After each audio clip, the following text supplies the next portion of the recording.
Moin Leute, was geht ab und herzlich willkommen zu diesem neuen Video hier auf meinem YouTube-Kanal. Wie ihr wahrscheinlich wisst, war ich vor ein paar Tagen beim Swiss Cup in Südfrankreich. Das war so die Saisoneröffnung der Schweizer Meisterschaften und da bin ich mitgefahren und wie ihr wahrscheinlich gesehen habt in den Vlogs, ist die Regatta für mich nicht sonderbar gut gelaufen. Und am dritten Tag habe ich das dann auch endgültig eingesehen. Da hatten wir dann schon wieder 40 Knoten, 5, 6, vollkommen überpowered. Dann habe ich mir gedacht, ey, wie kannst du noch irgendwie was Produktives hier mitnehmen oder rausholen? Und dann habe ich mir einfach mal die GoPro genommen und ein ganzes Race von Anfang, von der Startsequenz bis zum Ende abgefilmt. Und ich habe mir überlegt, ich werde das Ganze jetzt mal so Commentary-mäßig gestalten. Wir schauen uns quasi gemeinsam das Footage an von dem Rennen und dann werden wir das so gemeinsam fehleranalysenmäßig analysieren und darauf eingehen, was gut gelaufen ist, was lief nicht so gut, worauf habe ich geachtet, was sind so die Gedankengänge, die man hat und wie läuft sowas generell ab. Denn unter euch sind wahrscheinlich auch viele, die mit dem Gedanken spielen, mal eine Regatta mitzufahren. Und für euch ist das hoffentlich eine interessante Angelegenheit. Und in diesem Sinne würde ich mal sagen, steigen wir mal direkt ein. So, ihr seht, das Ganze beginnt logischerweise im Materiallager oder auf dem Materiallager, je nachdem. Und ja, der erste Schritt als Fahrer ist dann der Schritt zum Noticeboard. Das macht man normalerweise nur dann, wenn es um die Vorrunden geht, weil die Halbfinals und so weiter, das ist dann quasi schon vorher reguliert, wie die alle durchnummeriert sind. Und ja, jetzt weiß ich quasi, in welchem Heat ich mich befinde. Das ist in diesem Fall der Heat Nummer 31. Der folgt auf den Heat 13. Heat 13 ist ein Halbfinale, Heat 31 ist das C-Finale. Ich bin also in der ersten Runde rausgeflogen. Das ist auch der Grund, warum ich mir jetzt hier die GoPro auf den Rücken geschnallt habe. Das ganze Ding macht mich ziemlich immobil. Und ja, ihr werdet ja schon gleich sehen, Segel fast in der GoPro oder auch andersrum, je nachdem, wie man es denn nun haben möchte. Und jetzt checkt man einmal ganz kurz, ob die Uhr richtig eingestellt ist. Und der erste Schritt vor dem Heat ist jetzt quasi, dass man einmal rausfährt und testet, wie ist der Wind, wie sind die Bedingungen. Und ihr seht, Speed ist sehr gut, also so hat es sich für mich in dem Moment auf jeden Fall angefühlt. Ich habe mich super fast gefühlt, ich konnte das Material einigermaßen kontrollieren, es war grenzwertig so, wir hatten so ungefähr 25 bis 30 Knoten Grundwind und 40 Knoten in der Böe, das wird man dann später auch noch in der Regatta sehen. Und ich fahre jetzt quasi einmal draußen auf das Boot zu, das seht ihr da jetzt im rechten oberen Bildschirm am Rand. Das ist quasi das Startboot und im Startboot, werden immer so Schilder hochgehalten. Ich glaube, die sieht man jetzt auch einmal ganz kurz und die muss man dann immer auschecken, während man die Testfahrt macht. Und wenn man jetzt ganz genau hinschaut, sieht man, dass da ein Schild mit einer 1 und mit einer 3 ist. Das darf man nicht verwechseln mit der 31. Heat 13 ist also gerade in der Sequenz. Und wenn wir jetzt auf die Flagge daneben schauen, dann sehen wir, dass Heat 13 einen Frühstart gemacht hat, wenn ich das jetzt alles richtig beurteile. Und das bedeutet, mein Heat wird um ein paar Minuten verzögert und ich habe noch ein bisschen Zeit hin und her zu fahren oder was umzustellen. Und ja, ich mache jetzt also draußen die erste Halse und fahre wieder rein. Und ihr seht schon, Halsen sind eine sehr wackelige Angelegenheit an dem Tag. Es ist super choppy. Und ja, jetzt geht es auf den Weg rein. Ihr seht, jetzt habe ich gerade eine Böe, mehr oder weniger, und jetzt wird es quasi richtig fast. Und es ist alles so immer so am Limit der Kontrollierbarkeit gewesen. Und jetzt beginnt auch für mich die Startsequenz. Das sind jetzt quasi ein paar Minuten, die wir übersprungen haben, die ich am Strand stand. Und jetzt fahre ich auf das Boot zu und beobachte die Flaggen. Und jetzt bedeutet es, dass ich darauf achten muss, welche Flagge geht jetzt wann hoch. Ich habe immer meine Uhr auf 2 Minuten gestellt, also auf die 2-Minuten-Flagge gewartet. Und jetzt habt ihr gerade gesehen, dass ich die Uhr gestartet habe. Ihr fahrt also auf das Startboot zu, seht, die Flaggen gehen hoch und runter und irgendwann geht dann die jeweilige Flagge, auf die ihr euch einstellt, hoch. Das war jetzt in meinem Fall, glaube ich, die rote Flagge, die für 2 Minuten steht. Und exakt, wenn die hochgeht, erscheint auch so ein Tonsignal und dann müsst ihr auf eure Uhr drücken und dann geht euer 2-Minuten-Timer los. Und ja, jetzt fahre ich quasi weiter raus am Startboot vorbei und mache gleich die Halse. Und nach der Halse kommt es dann richtig drauf an. Ich habe jetzt ungefähr noch 1 Minute 40 Zeit, bis ich bei 0 über die Startlinie fahren muss. Man fährt quasi erst einmal ein bisschen weiter raus, dann fährt man die Halse, fährt rein, fährt eine Halse und dann fährt man erst auf die Startlinie zu. So, ihr seht, Halse wie immer eine extrem wackelige Angelegenheit. Das wird man gleich in der Regatta auch noch deutlicher sehen. Gerade so nochmal gut gegangen. Es ist immer schwierig, wenn man in der Startsequenz einen blöden Sturz macht, weil man dann in richtig krassen Stress reingerät. Und ja, jetzt fahre ich gerade entgegengesetzt der Startrichtung über die Startlinie. Jetzt bin ich gerade wieder 200 Meter vor der Startlinie, mache die Halse, das ist die letzte Halse vom Start und ab jetzt kommt es drauf an, ich habe ungefähr noch, ich weiß es nicht ganz genau, ich kann es leider nicht auf die Uhr erkennen, aber ich schätze so 1 Minute Zeit. Man sollte immer sich 1 Minute Zeit nehmen, um auf die Linie zuzufahren. Und ja, ihr seht schon, vor mir befinden sich jetzt einige Fahrer. Das Wasser wird extrem choppy, weil so viele Leute auf dem Wasser sind. Und ja, die Perspektive gibt jetzt nicht ganz alles preis, was ich sehe, aber die Fahrer linen sich quasi vor mir alle ab. Ich bin etwas weiter hinten, das heißt, ich gebe jetzt Gas, um ungefähr bei 0 über die Linie zu sein, bei 1 oder bei 0. Und jetzt ist es ganz interessant zu sehen, wenn ihr jetzt auf Pause gedrückt, einmal nach unten schaut, dann seht ihr den North-Fahrer und der ist ungefähr 50 Meter vor mir. Das liegt daran, dass der North-Fahrer am Pin-End gestartet ist. Und ihr müsst euch das so vorstellen, ihr habt das Startboot hier habt ihr die Starttonne und zwischen Startboot und Starttonne wird gestartet so. Und es ergibt sich oft so, dass man entweder am Startboot startet oder am Pin-End startet. Und das Pin-End ist meist etwas näher an der ersten Halsentonne gelegen, hat dafür aber einen etwas geringeren Downwind-Winkel. Das heißt, man fährt etwas langsamer auf die erste Halsentonne zu. So. In diesem Fall war es jetzt so, dass das Pin-End extrem bevorteilt war und die Leute also 50 Meter Vorsprung haben, wie man jetzt gerade sieht. Und das müsste ich jetzt quasi mit Winkel rausholen, ist aber fast unmöglich, weil eben der Vorteil viel zu groß war. So, das ist aber jetzt ein Problem, was ich habe, so, das hätte ich vorher abchecken müssen, ist quasi der erste Fehler, den ich gemacht habe. Ich bin nicht am Pin-End gestartet. Ihr seht jetzt, der Speed, den ich habe, ist gut. Und der North-Fahrer, den ihr da ganz unten seht, der kommt langsam immer näher. Jetzt haben wir das nächste Problem so.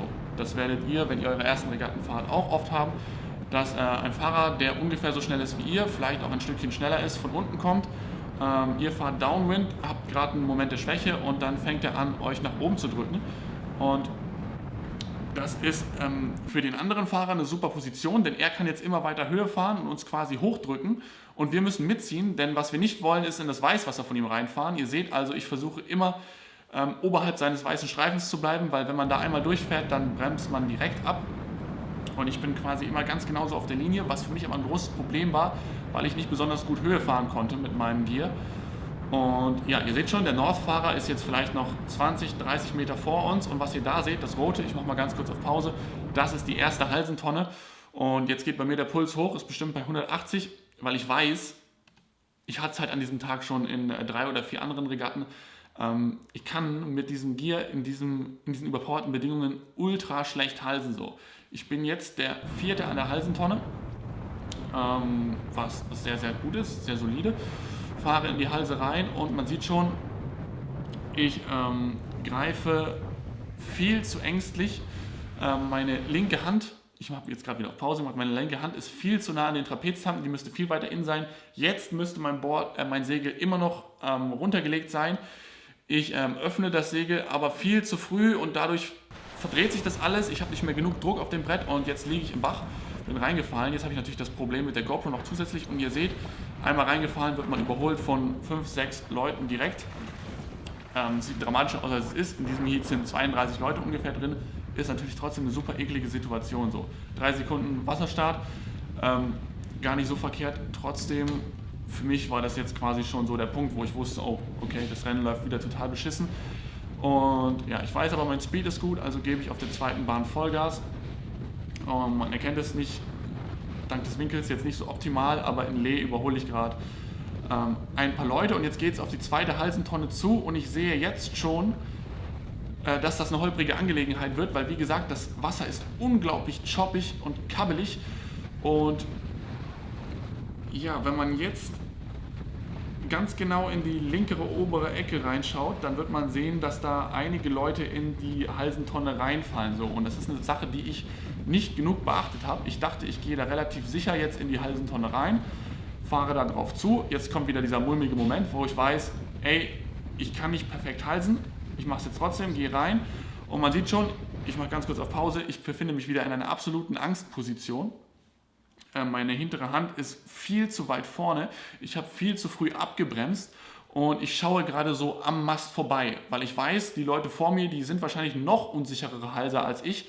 Und deswegen muss ich darauf ein bisschen achten. So, ich fahre also in die Halse rein, nehme die hintere Hand zurück, ziehe und jetzt bis zu diesem Punkt wäre alles gut gewesen. Jetzt ist natürlich das Worst-Case-Szenario eingetreten.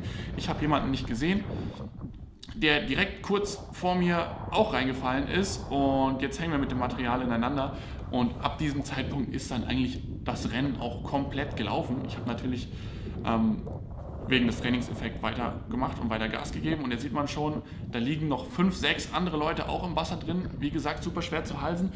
Ich lege mir das da alles zurecht, so schnell ich nur irgendwie kann und das ist natürlich mit der GoPro jetzt wieder ganz großer Mist gewesen, weil die immer so halb durchs Segel durchsticht und jetzt geht es wieder aufs Board drauf und ja, ihr seht schon, ich glaube, das war der Severn-Fahrer von ganz am Anfang.